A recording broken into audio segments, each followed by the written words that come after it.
be scared. If they think that, that's the worst mistake that they could ever make. Because when you don't respect nothing else, you definitely respect violence. Investigators Drake Carpenter and Adrian Sandoval are facing the threat of civil war inside Chicago's Cook County Jail. The top ranks of county's biggest gang, the Gangster Disciples, have split into two factions competing for power.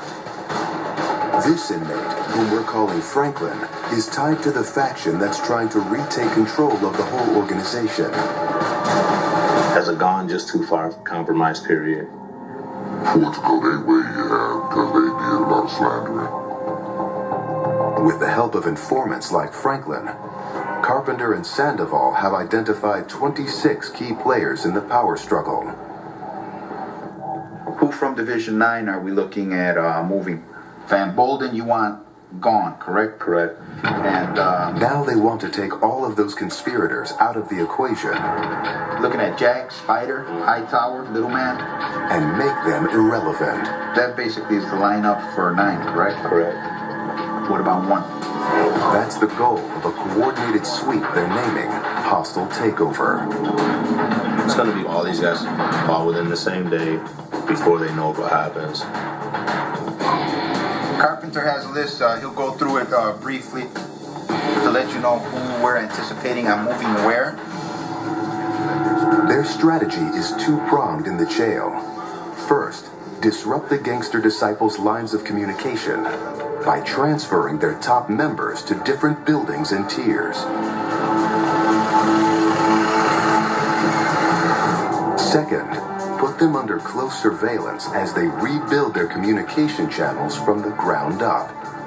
The bottom line is they don't have that many avenues to communicate. Kites, the phone, the mail, and visitors. So we're going to be up on all those avenues. What we're trying to do is gather the information proactively. The objective is to stop the violence. Finally, a third phase will take place on the street. The sheriff's police will saturate the Gangster Disciples' neighborhoods, hitting them where it hurts most, their pockets. You drive away all the business, and they're not going to make any money selling drugs. It will push people inside and will shut down their street markets. We're going to affect a whole group of individuals who are affiliated with the Gangster Disciples. The phones are going to be... They're going to hear about it on the street. As soon as they start getting popped in here, everyone's going to know on the street. They're going to know. But there's no guarantee that the operation will work. It could make tensions inside the jail worse and provoke retaliation against police on the street.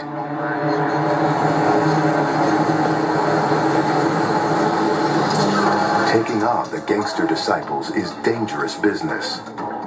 There's been no greater menace to more Chicago communities for the past 30 years. I'll kill it right now. I'll kill that bitch right there going in there. I'll kill it out, man. You know what I'm saying? Take that, bitch. At their height during the 1980s and 1990s, the Gangster Disciples built a highly structured drug empire, thanks to the rise of powder and crack cocaine. Real folk, down in my motherfucking real name, so. But as Chicago police and the feds clamped down on them, their ranks splintered, and they spread from the inner city to the outlying suburbs. The GDs, because they're one of the largest street gangs, we see them more frequently. A lot of times they won't even say, that they're affiliated with the gang. It's up for us to try and learn who these guys are. It's not like it was in the 80s or in the 90s. It's very loose and very fluid, and that's how you have that much internal conflict inside the gang. It was never like that before. What today's GDs lack in unity, they make up for in numbers. Police estimate that 30,000 members live throughout the Chicago area. They claim up to 3,000 city blocks as gang turf, and they've expanded into more than 30 suburbs. Their most recognizable symbol, a six-pointed star, honors their co-founder, King David Barksdale. And the sheriff's police are seeing it in more and more places. you run, man? I just don't like being around police. No, sir. These 6-point star earrings in your ear. I know. That's the Star of David, right? That's telling me why you're wearing those earrings right now. You are a GD. There's no need to lie. We already know that. Stand up for yourself, man. I just don't want to get in no trouble. You're not going to get in any trouble for telling us and stuff.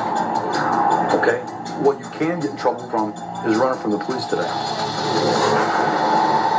As long as there is a demand for narcotics, we're never going to break the back of any gang, no matter what. So until something's done along those lines, we'll be out here every single day. The gangster disciples are likely here to stay, but authorities hope to hit them as hard as they can with Operation Hostile Takeover. This is the message sending here. When you hit the guys at the top, when the rest of their guys see him leave the tier under a direct escort from us, then they know that's where the message is sent. Everybody's finding their comfort zone, but when you take them out of it, how do they react?